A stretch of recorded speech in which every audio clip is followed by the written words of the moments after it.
สวยสดงดงาม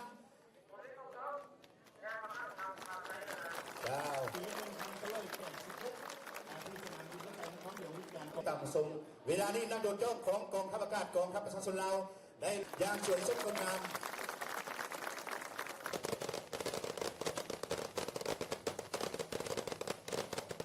ประธานพัชริตที่สามารถชมหรือควักแห่งแกงแห่งของนักบุกอีก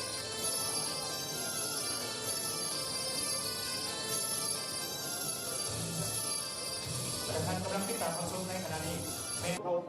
วิทย์รับบ่ให้มีเสียงเตะดับมอดกำลังป้องกันพยายามและเคลื่อนไหวเฮ็ด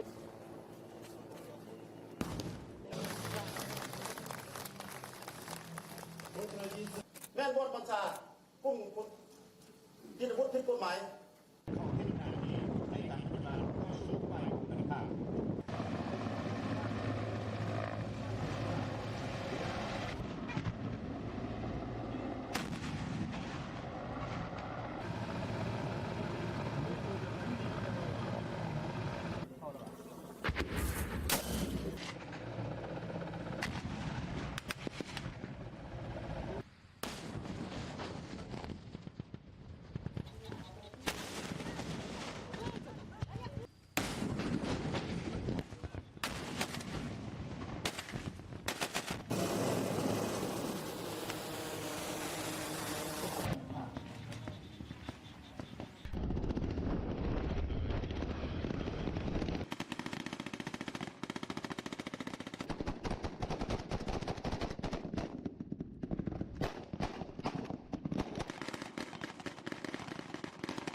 สมรวมลาวรัสเซียลาวโลด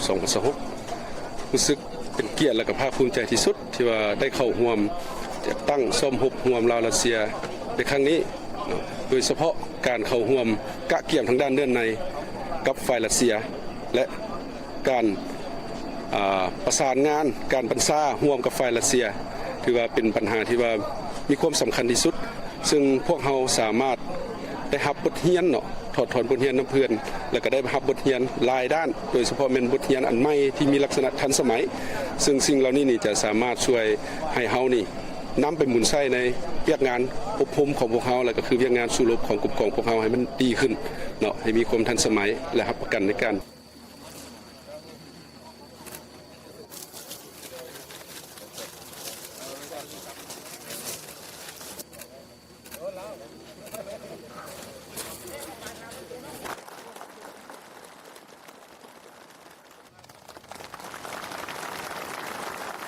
If you like this video, then like, share and subscribe to Mirror Now.